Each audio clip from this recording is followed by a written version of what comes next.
चौधरी किसी भी ढंग से जमींदार साहब का खून कर देना चाहता था और इसके लिए उसने हरिया को भी अपनी ओर मिला रखा था।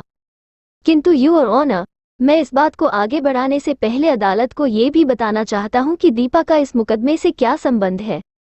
यह इसलिए भी आवश्यक है क्योंकि गवाह नंबर 1 अपने बयान में कई बार दीपा का नाम दोहरा चुका है।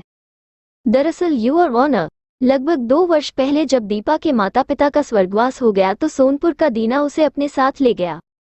दीना उसका दूर के रिश्ते का चाचा था, किंतु दीना ने दीपा की इस विवशता का अनुचित लाभ उठाया और फिर एक दिन जमींदार कृपाल सिंह के हाथों उसका सौदा कर दिया।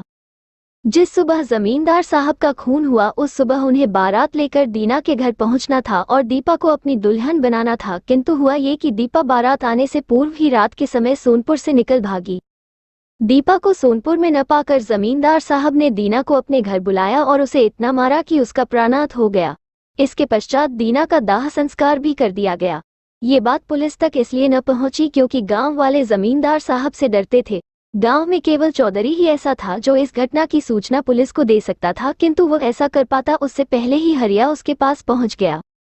इतना कहकर कपूर साहब एक पल के लिए रुके और फिर बोले, योर ऑनर, अब ये कहानी दूसरी ओर मुड़ती है।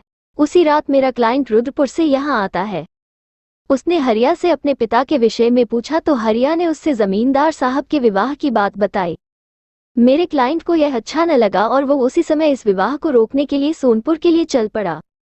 ये देखकर हरिया तुरंत सोनपुर पहुंचा और उसने चौधरी से पूरी बात बताई। दरअसल हरिया जानता था कि अब इस विषय को लेकर पिता पुत्र के बीच झगड़ा हो और वो इस अवसर का लाभ उठाए।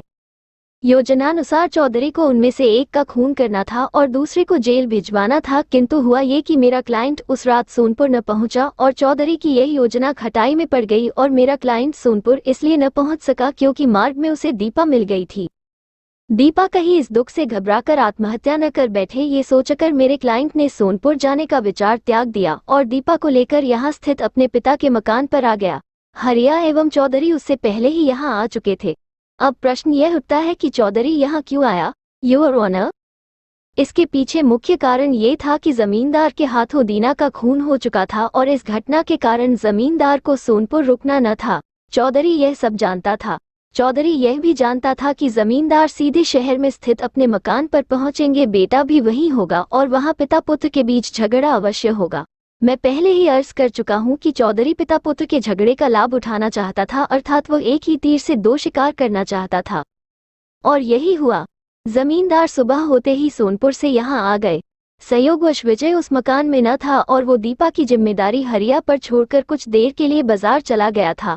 जमींदार को वहां विजय तो न मिला, किंतु दीपा मिल गई। दीपा को देखकर उन्हें खुशी हुई और उन्होंने उसे अपनी वासना का शिकार बनाना चाहा। तभी मेरा क्लाइंट वहां पहुंच गया। उसने अपने पिता को ऐसा करने से रोका और उसी समय चौधरी ने खिड़की के पीछे से छुपकर जमींदार को गोली मार दी। ये देखकर मेरा क्लाइंट तुरंत कमरे से निकला और उसने हत्यारे को तलाश किया, किंतु चौधरी उससे पहले ही बाहर जा चुका था। ये देखकर हरिया ने पुलिस को सूचना दी और पुलिस ने वहां आकर मेरे क्लाइंट को गिरफ्तार कर लिया। कपूर साहब की बात समाप्त होते ही हैगड़े उठा और हंसकर जज साहब से बोला, मीलॉर्ड, ये खुशी की बात है कि मेरे विद्वान मित्र पेशे से वकील होने के साथ साथ बहुत अच्छे कहानीकार भी हैं। जो कहानी इन्होंने सुनाई है वो वास्तव में बहुत अच्छी है, किंतु इस बात को सभी जानते हैं कि कहानियां सिर्फ कहानियां होती है और उनका सच्चाई से कोई रिश्ता नहीं होता। योर ऑनर, कपूर साहब बोले, ये कहानी नहीं बल्कि सच्चाई है। मैं इस कहानी की सत्यता को सिद्ध करने के लिए अदालत में कई सबूत पेश कर सकता हूँ। ये सुनकर जज महोदय ने कहा, अदालत सफाई पक्ष को आदेश देती है कि वो अगली तारीख पर इस कहानी से संबंधित सबूत एवं गवाह पेश करे।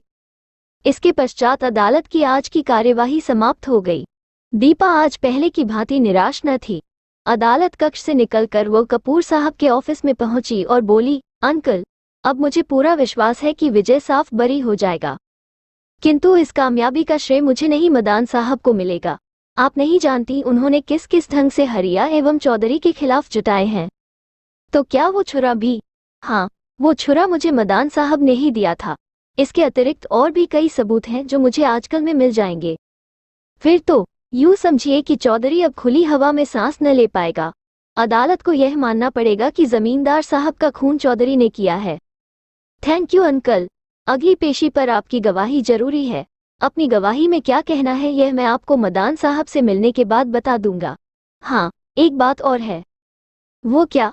आपको अभी कुछ रुपयों का प्रबंध और करना होगा। कितने रुपयों का? कुल मिलाकर 10,000 रुपयों का प्रबंध हो जाएगा। फिर ठीक है, आप मुझसे अगले सप्ताह मिल लें और रुपए अपने साथ लेती आएं। जी, दीपा ने कहा और बाहर आ गई। उसके पास अभी एक आभूषण और था और उसे बेचकर वो बड़ी आसानी से इतनी रकम का प्रबंध कर सकती थी। इसी विषय में सोचती सोचती वो लगभग एक बात पहुंची।